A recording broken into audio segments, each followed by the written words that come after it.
Good evening, everyone. So I thought I would come and say hi this evening. I've got a little bit of time to myself, so I thought I would come and say hi and cover some things that have been quite current lately with me and my clinic. And I've actually written notes there. I don't usually do that, but I have got some notes today, so I am going to be going through those. For those who saw that, it is actually a used envelope, but it was the nearest thing to hand.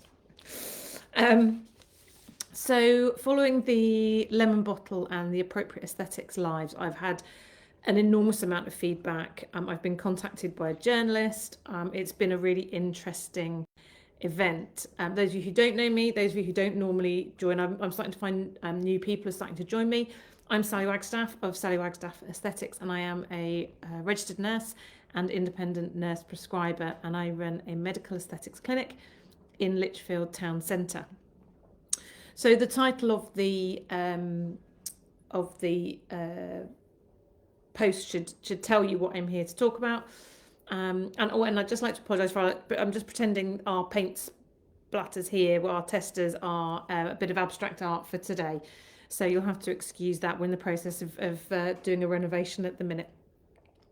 So, okay, so if you saw the title of the post, it was the 6 P's of choosing your perfect practitioner. I love a little bit of alliteration, and it seemed like an appropriate title following everything that's happened over the last few weeks and some of the feedback that I've had. Oh, the fire's going a bit crazy as well, isn't it? Okay. So I'm going to start off with professionalism, says she, with a crazy fire, paint splodges and a used envelope. So, but professionalism is above and beyond the most important thing, I would say.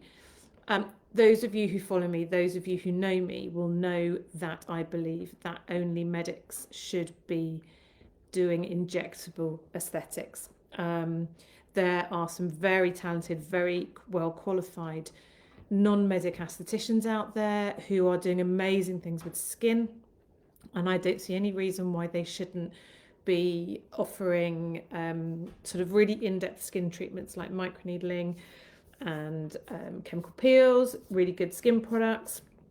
They can do a certain amount of laser, and you know, there are a lot of things that they can and should be doing, and there are some really, really good ones around. In Lichfield, there is a huge range of different types of aesthetic and beauty practices. Some are most definitely better than others. I hear names all of the time. And well, I'm not here, by the way, to name and shame. I'm not here to call anybody out. There is a video coming of an interview I did with a friend and colleague of mine who had a fairly appalling experience lately. And that is going to come later, and we're going to talk a little bit about her experience. But the positive comments I get generally are because the person they've been to see has been professional. So that's our first P, professional. And that can mean a whole load of different things. But I think the main thing that professionalism says to me is that somebody has a confidence and a trust with you when you talk to them. If you go in and you feel comfortable, you'll feel that you're being given information, that you're being able to ask questions, that the environment you're in is appropriate to what what you're expecting. It doesn't have to be like a hospital type environment, but equally nor should it be someone's kitchen table or something that, a makeshift room that they is shared by lots of people. I think there's lots of issues around clinical space. There was quite an interesting debate on one of our local threads in Lichfield this week, if you've seen that and been part of that. I don't know that it matters very much where that clinic is, but to be professional it has to be clean, separate, isolated and dedicated to aesthetics. So the professionalism of the environment and the person excuse me, is really important. The second one is proficiency. I'm actually going to cross these off. So I'm doing them in a different order so I've got on my list. Proficiency, and by that I mean qualifications. As I said, it depends what you're looking for. So if you're looking for somebody who's very experienced in skin, those of you who know me may have met Francesca, who has her own clients in my clinic. She is a beauty therapist, but she has a degree in aesthetics. So she's very highly qualified. And although she's still very young, she has managed to get a fair bit of experience already. And she's working alongside me to develop that experience and to do as well as she can and develop her skills as much as she can. Despite having a degree in aesthetics, which a lot of people would use that as a springboard to inject, she doesn't want to. She understands that there are limits of what she should be doing. And she has said that she has no intention of injecting at any point. And that is the right answer. I can utilize her to do some really good skin stuff. Her understanding of anatomy of skin is incredible. In some areas, it's probably better than mine. And she has really excelled herself by doing that degree and getting that level of qualifications. So she is able to work very competently and confidently with skin and understand exactly what it is she's doing. She's not just gone and done a few training courses and tick the box on this. I know where to put this product and how to needle this skin. She understands in a little more depth what it is that she's doing. So proficiency is really important. And when it comes to injectables, that becomes more important still. So proficiency to me is not only being able to do those treatments. Like I said, going on a one-day introductory Botox and filler course is not proficiency. That's like taking your first driving lesson.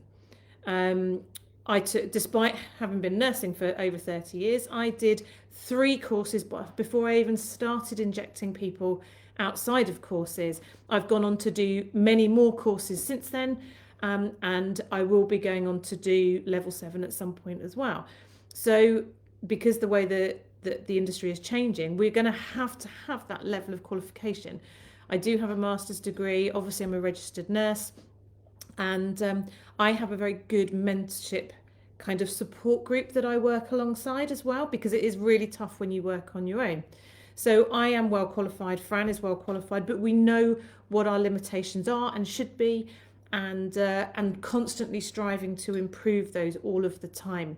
So proficiency is relative to your level and what you should be doing.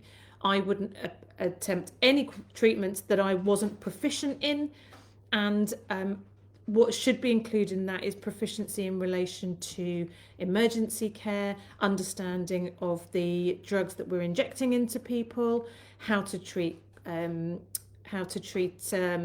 complications and problems and side effects that can arise from these treatments. Although we do them as safely as we possibly can, complications and issues can arise. So that's really important to address that and know that the person in front of you is proficient in those things before you allow them to go anywhere near you with a needle.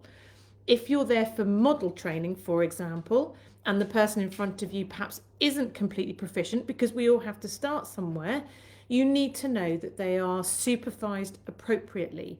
So when Fran came to work for me, I knew that she was competent in all of the things I was asking her to do, but my responsibility to my clients and to her was to make sure that she was proficient in those things. So for the first few times she did shifts with me, I made sure, initially I kind of watched what she was doing, but for the most part I was very quickly able to step back, allow her to carry on the treatment, but be available for her if she needed me.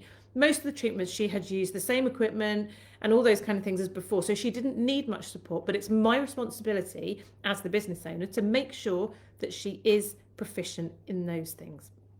So that was the second one. We started off with professionalism and then we went to proficiency.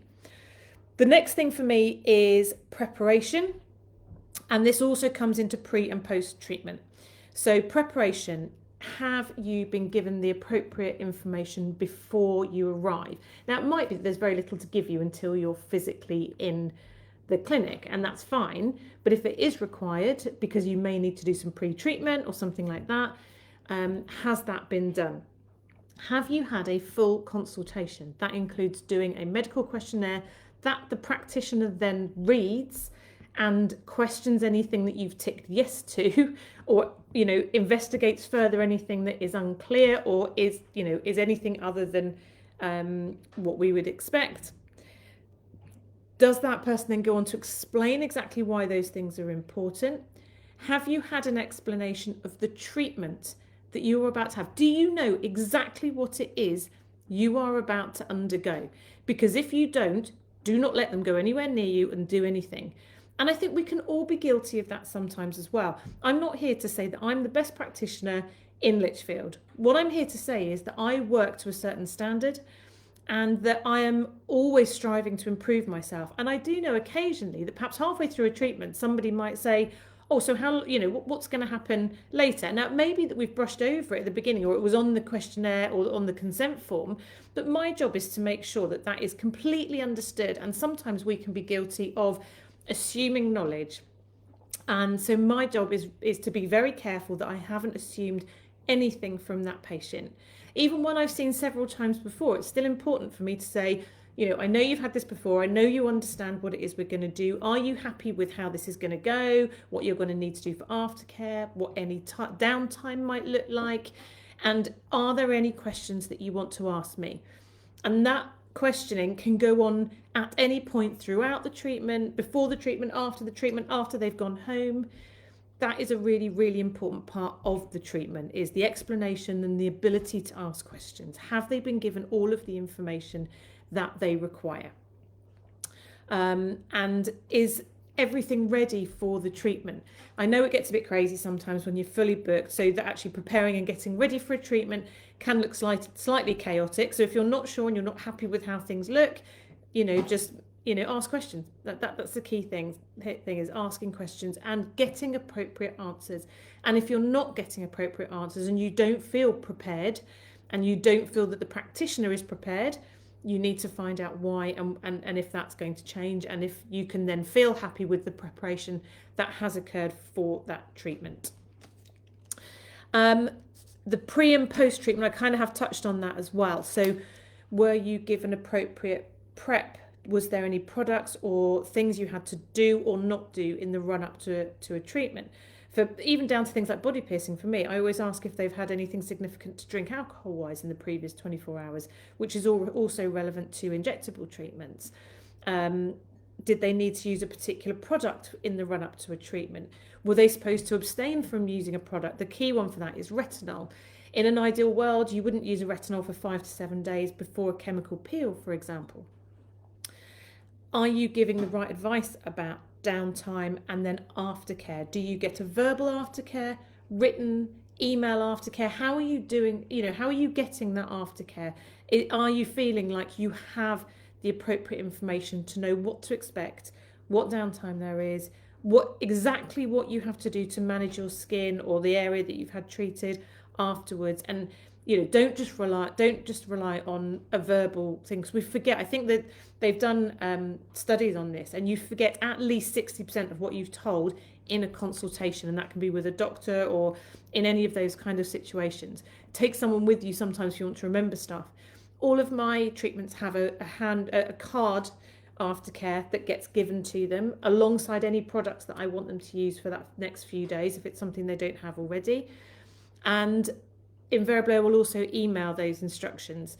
And if for any reason you haven't had that from a treatment from me, please give me a nudge and I'll make sure that happens. It should go out automatically. And if it doesn't, I need to know about that. So that's professionalism, preparation, proficiency, and pre and post treatment advice, products, etc. The products themselves. So there's a huge array of quality, price and type of aesthetic products on the market.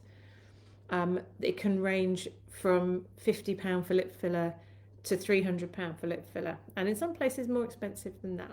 Excuse me a second. Those of you who know me will know I never do one of my lives without a cup of tea to hand. So what products are they using? Because they are not all the same. So when I quote for lip fillers or cheek fillers or whatever it is I'm quoting for, anti-wrinkle injections, what products are they using? and be very suspicious if it's really cheap, because if it's really cheap, they're either using imported products that aren't licensed in the UK, or perhaps they've bought online instead of through a licensed pharmacy, or they're just a lower quality and you're not going to maybe get the quality of result or the longevity of result. All of the products that I use in clinic are the highest end, highest quality products on the market and within the aesthetics industry. I don't use any cheap end products.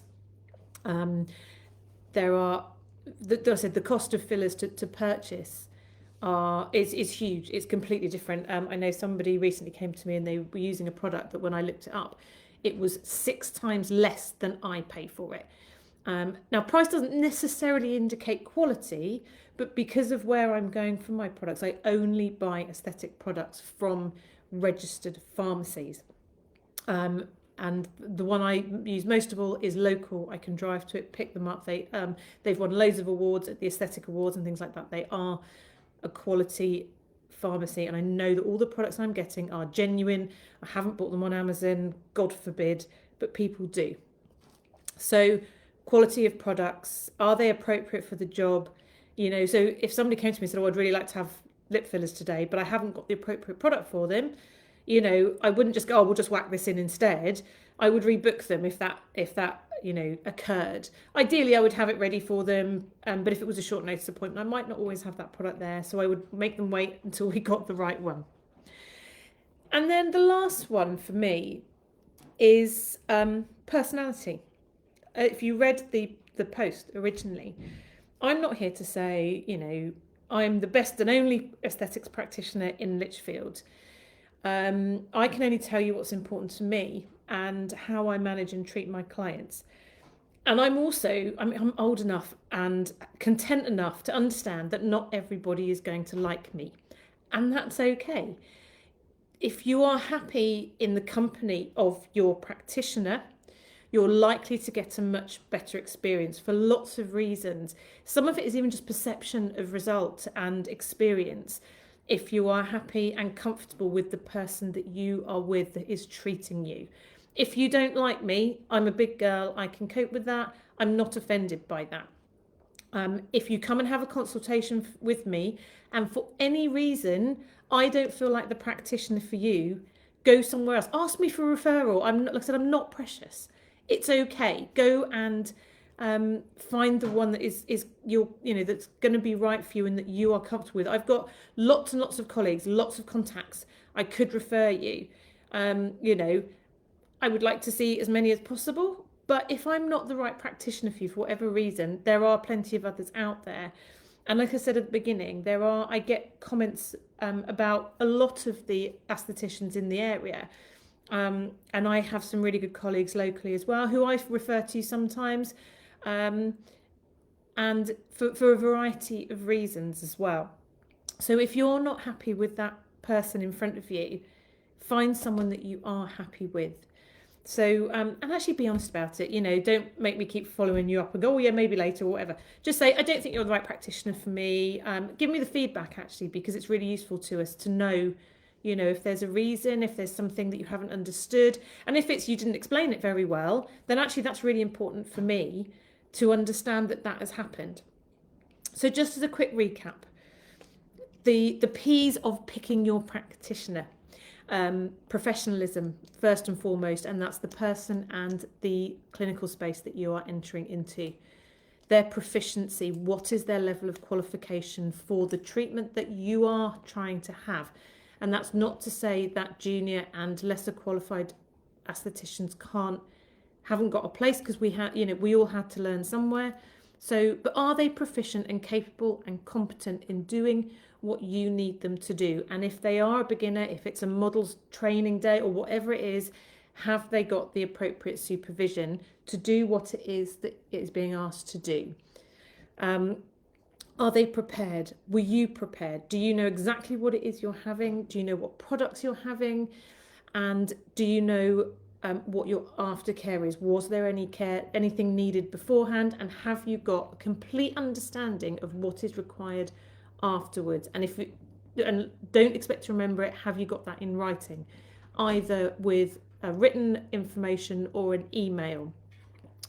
And then Other than that, do you have the appropriate products? Is the clinic using the right products? And have you been given appropriate aftercare products?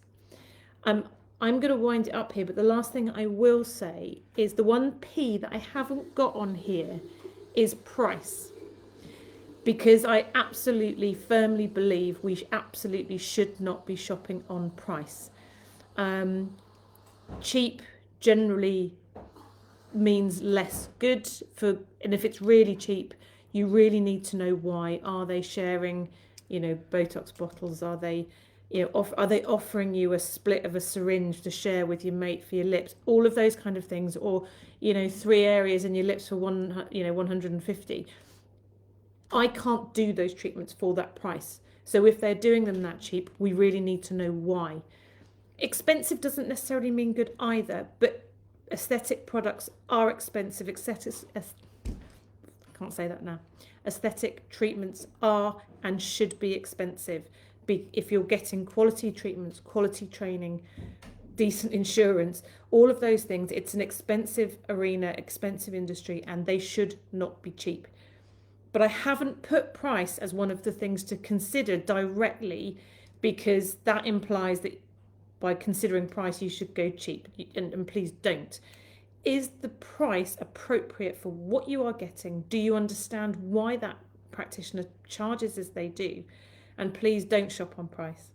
You'll almost always come unstuck with that.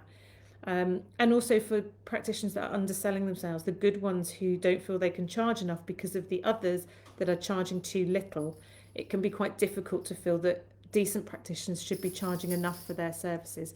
I might actually do a separate live on the price entirely. So that's your 6 plus price ways to choose your practitioner: professionalism, proficiency, preparation, pre and post treatment, products, and personality. And they are all important and all relevant. If you have any questions, it's been really quiet. Where are you all tonight? I don't know where you've all gone tonight. It was so busy the other day. But I'll leave, obviously this post will be out there. Come and ask me some questions. And I'm going to be pushing this a little bit more. We're going to be talking about safety and aesthetics, clinical safety, appropriate aesthetics, and all of those kind of things over the next few months, because I really do feel it's very important. Watch out for the exciting news coming, and message me if you've got any questions. Hope that was useful, and I will see you all again soon.